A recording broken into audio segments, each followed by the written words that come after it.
And now I'd like to invite Reverend Mary Mitchell up to give us our Sunday lesson and treatment.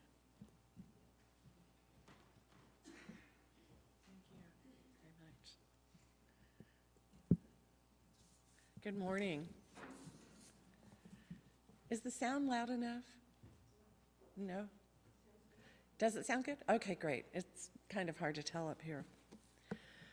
Great possibilities. Are you a possibility thinker? Chances are everyone in this room is, or you wouldn't be here. You know, there's a chapter in this book we've been reviewing. The book is A New Design for Living. And it was written by Dr. Ernest Holmes fairly recently before he died. And it's focused on the realization of the law of cause and effect, on what this really means in our life. And one way that we often explain it is, if you take a tomato seed and you call it cause, and you plant it in the ground and you water it, a tomato plant grows, nothing else. It's the effect of the cause. You water it, the soil helps it grow and all the things around it, sunshine, whatever. And so you plant a tomato seed and a tomato plant grows, cause and effect. What that means is any effect in your life has a cause like that in our mind, in our subconscious mind. But it's also influenced by our surroundings. For example, sometimes I plant a tomato seed and I get a little sprout and a lot of weeds. Or I don't water it enough, it kind of shrivels up. Or it doesn't get enough sunshine, and tomato plants need sunshine.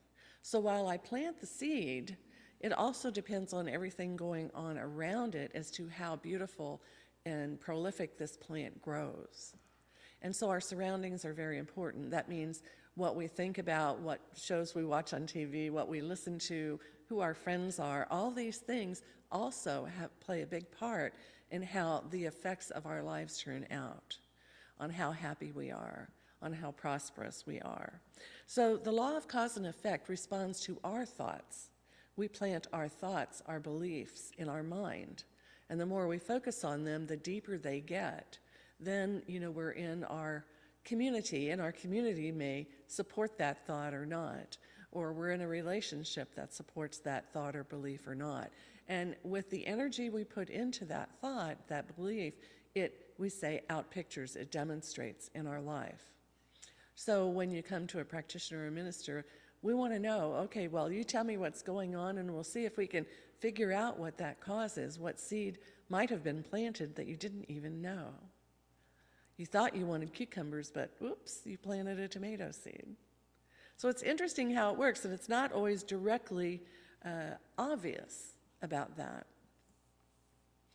When cause and effect is at work in our life, things are happening. Things are shifting, moving, doing. You may be happy with what is or not, but here's a simple example this week of how cause and effect works. We have a teacher in our midst who is very caring.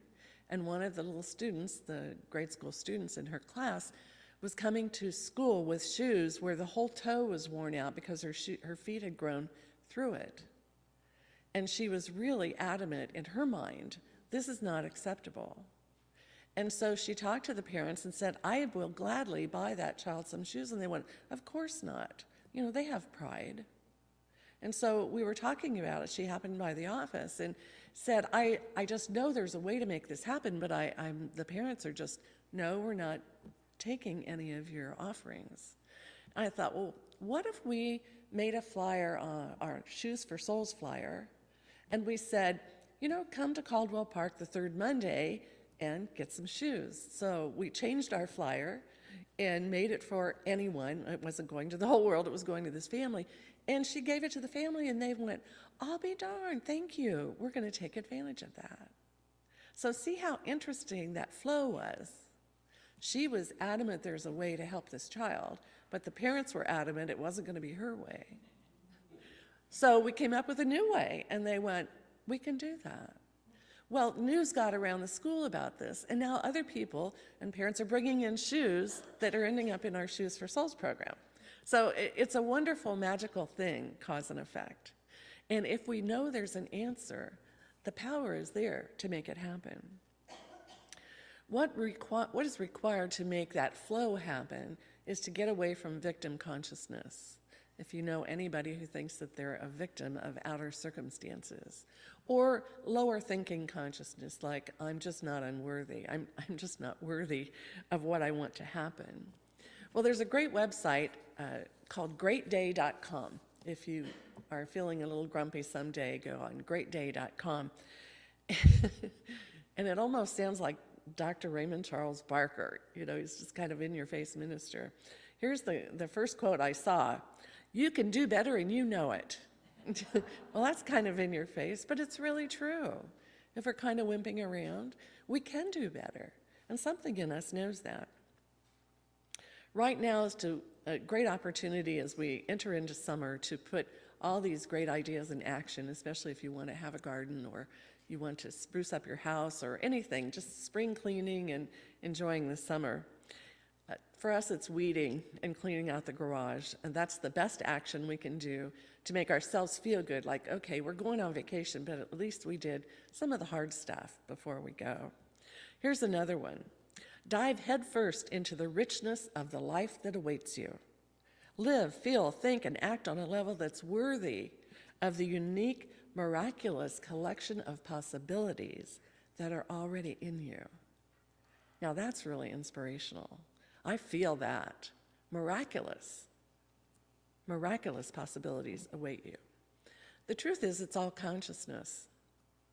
We say that a lot around here. This morning I was looking in the Concordance, which is a book of all the words in the science of mind and what pages you can go to find more information about that word or how Ernest Holmes uses it.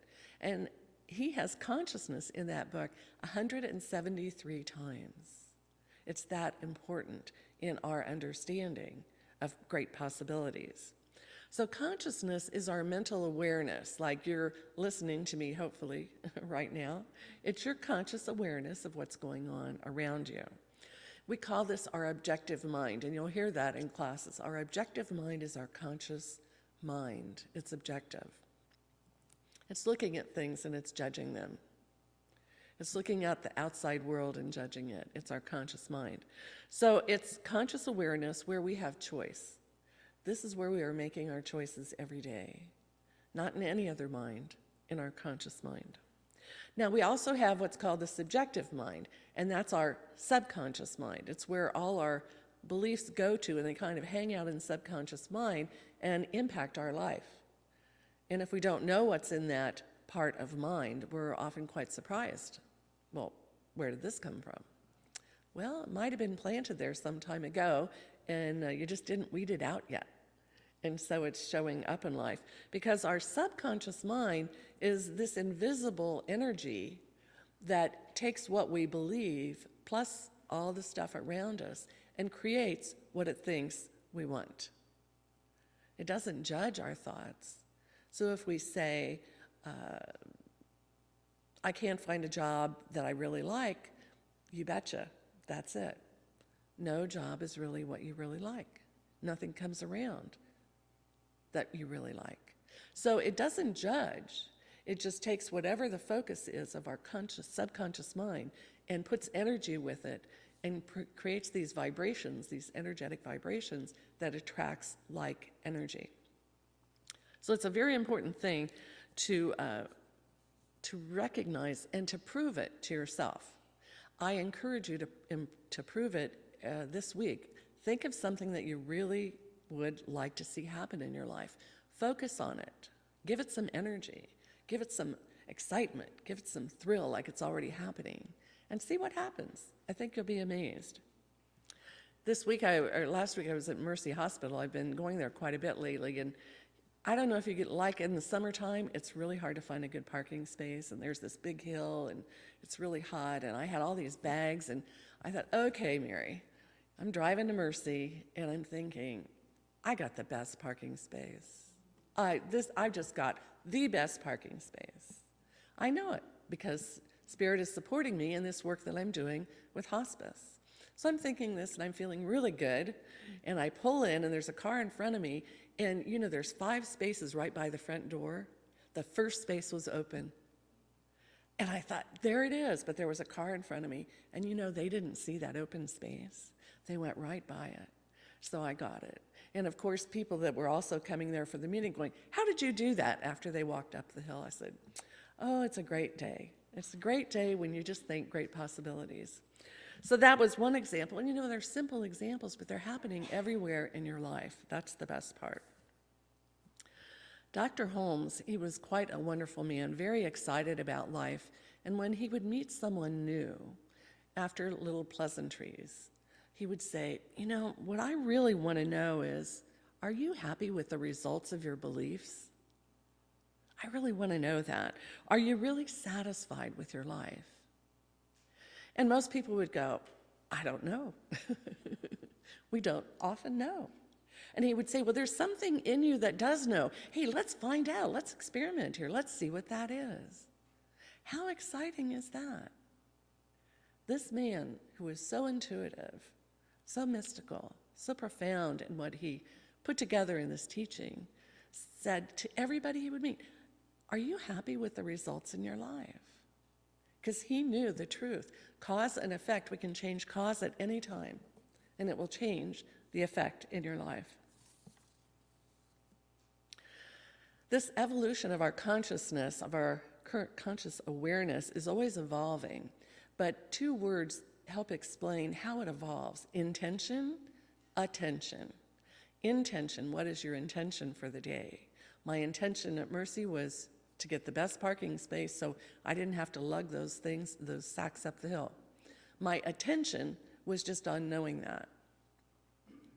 So if your attention today is on what am I going to get out of this talk, know that that's the energy that propels you forward. It really does. That's why in classes, we read the Science of Mind text, which for some people is a bit challenging. And then we go on to read Thomas Troward, and I even know Troward is challenging. And then we read Ralph Waldo Emerson's essays, and those are challenging. But you know what they're doing? They're clearing our mind a bit and helping set new intention and attention. We're paying attention to concepts that are a little challenging to understand. Emma Curtis Hopkins, High Mysticism. I have yet to make it through that book. I will before I die, because I know in there, if I really put my intention in there, I'm going to learn something new. One of the things that I have to bring to you in my talks is what I'm studying, because I can't be excited about it if I'm just repeating somebody else's words, like Ernest Holmes, even though I love him dearly. But what happens in our consciousness is our conscious attitudes get colored. You know, if you have kind of a lower consciousness, you may not have joy or peace. But the higher level of consciousness, you do have that. And so I've been reading about this, and Dr. David Hawkins, you may not know his name. He's an incredible, his name is Sir David Hawkins. He was knighted by the Queen of England. But he is a internationally renowned psychiatrist, physician, researcher, and in 1983 he founded the Institute for Spiritual Research. He lectured at Westminster Abbey, Harvard, Oxford, Notre Dame, University of California Medical School. And this guy is really, really brilliant. He wrote the book Power versus Force, which I read about 2 months ago, and it was translated into 25 different languages. This is how amazing this man is. He's quite incredible. In this book, Power versus Force, he created a map of consciousness. Now, we know that there are different stages of spiritual realization, like the chakra system. You see pictures of a person, and you see the lower chakra, and the heart chakra, and the third eye chakra. It's the evolution of our spiritual awareness. And then you've probably heard of Maslow's hierarchy of needs, where the lowest need is just food and water and shelter. And then as we raise our consciousness, then we want relationships, then we want knowledge, then we get up to a higher point, which we might call enlightenment. Buddhism would call enlightenment. And so in these stages of consciousness, he studied the progressive rise of consciousness and what kind of qualities and attributes he found at those levels. And I'm just as excited as I can be about this. And maybe you will be too after you hear it. His latest book is Transcending the Level of Consciousness. So he categorized consciousness on a scale of 1 to 1,000, 1,000 being total enlightenment and 1 probably being as low as dirt, I don't know, but not very conscious of the world. And he said at level 200, and it's his research that put these numbers together in 45 years of research, so all I can say is this is what he found out. At the level 200, we cross a threshold from using force in our lives to make things happen to using our personal power. It's a real major shift. It's a lot of shifts in many ways. And so he says, well, let's take 155 as an example. And a person with a consciousness of 155 might be really impatient, rude. They might be ungrateful. But if you compare them to a person at 275, above the 200 level, it starts to look like our pair of opposites that we learn in classes. So an patient at 155 is tolerant at 275.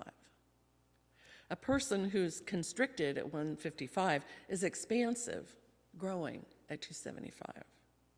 Sympathetic, empathetic, condemning, forgiving, rude, polite. You can see the opposites. It's that much difference once the consciousness goes beyond 200. Now, the difference is almost like describing the difference between two different societies with different ways, different expressions of pleasure, different ways of expressing friendship, fear and loathing versus love and excitement and fun. So these pair of opposites are very interesting. And the one I found most fascinating is being complacent versus self-improvement. Because thousands, probably millions of people in this country for the last 30 or 40 years have been taking self-help courses. Anybody take a few of those? I think everyone in here has probably taken more than they ever thought they would. Self-help courses, because it really does help. It helps move you from complacent to wanting to grow and learn. Well, in Hawkins' studies, once you get to a certain area, it's natural for us to embody spiritual principles. It becomes very natural. And at a certain level, we embody spiritual principles from the world's greatest teachers. Well, that's what we teach here. That's why our classes are so important. It's not that they're easy, but they're life-changing. Ask anyone who's taken an accredited class. It's something that moves your consciousness forward in a greater degree than you would have expected elsewhere. So that's why the ministers and practitioners here love doing classes, because we love watching you open up and blossom like a beautiful flower. So with a consciousness below 200, what you see is a lot of fear and shame and guilt. If you have any of that going on, please take a class. Because it takes these intrinsic emotions of negativity and turns them into positive. And then we feel and experience the result. Because I can tell you all day that it works, but until you prove it to yourself, it's still a mystery. And it can still be a mystery. So when we move up on the scale of consciousness, Hawkins found that the rate of happiness in people at 155 is only 15%. 80% of the world's population is below 200. And at 155, only 15% of those people are happy. Now, when I look around the world, I can see that. You may be able to. How many people are really happy in the poorest countries of the world, in the most authoritarian countries in the world? But at a level of 275, it quadruples and 60% of the people are happy. So that's a huge, huge difference. It's just huge. And when people pass the level of 200, he said that's 49% of the US population is over 200. Didn't used to be. In 1960, we were quivering on the edge. But now, most of the population is in this consciousness range. Above 275, he said people are more mature and they see potential in their life. They're a lot more excited about life. They're optimistic, they're intelligent, and they're forgiving. That's above 275. You're there, believe me. Above 300, he finds people become more orderly. Keep their garage clean? Well, maybe not yet. But they become more reliable, more respecting of others. And he found above 300, they have a greater income. That's a reason to raise your consciousness. They have a higher credit score. That's a reason to raise your consciousness. They have better physical health and all-around happiness in life. That's just above 300. Now, when you get to 500, it's very interesting because love becomes dominant in your life. Love. And we become progressively spiritual, and we take time in our life to feel that holiness and that sacredness of life. That's above 500. We take time for more meditation and more contemplation. And this is the beginning of the opening of that third eye, that different awareness of what's really happening. And above 700, it becomes the level of Christ consciousness, which we all talk about and know that Jesus had and Buddha had. And of course, many of us would love to strive to that level. So here's Hawkins' challenge. The average person only moves up 35 points in their life. That's pretty sad. But these are people that aren't doing this like you are. These are people like many people I know that haven't taken a self-help course in their life. The average only moves up 35 points. But the type of classes we give here to raise your consciousness, to increase your consciousness, there's no limit to where you can grow on that plane. Dr. Holmes, when he said, what I really want to know about are the results of your beliefs, I invite you today to think about that. Are you just so thrilled you're blissed out on the results of your beliefs, or could it be a little better? We have summer classes and we have fall classes coming up, and I encourage you to see that that is how we grow. So let's go back to that one quote from greatday.com. Dive headfirst into the richness of the life that awaits you, and it does. Live, feel, think, and act on a level that's worthy of your unique and miraculous collection of possibilities. They're there. Time to dust them off. So I encourage you to think about that, where you are on the scale of consciousness. You're pretty high, really. You may not have known that, but you're here. But there's always more. The plate of the universe is in front of you, and you are invited to partake of it. So let's embed that in mind with the spiritual mind treatment.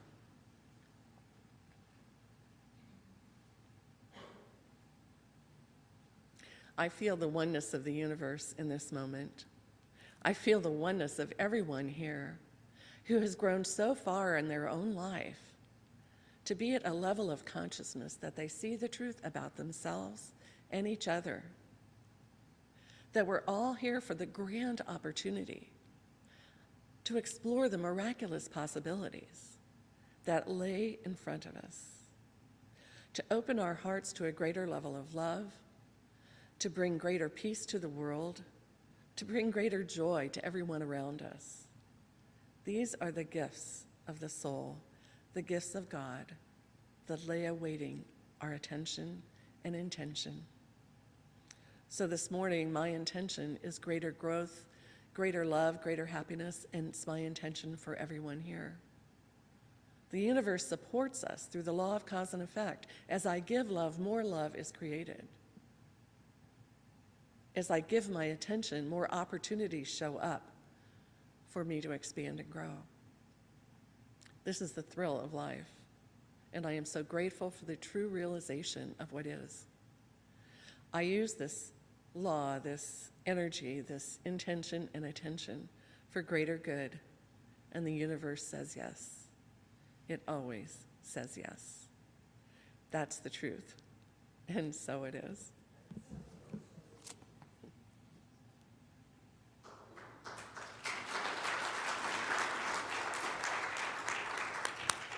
Thank you, Reverend.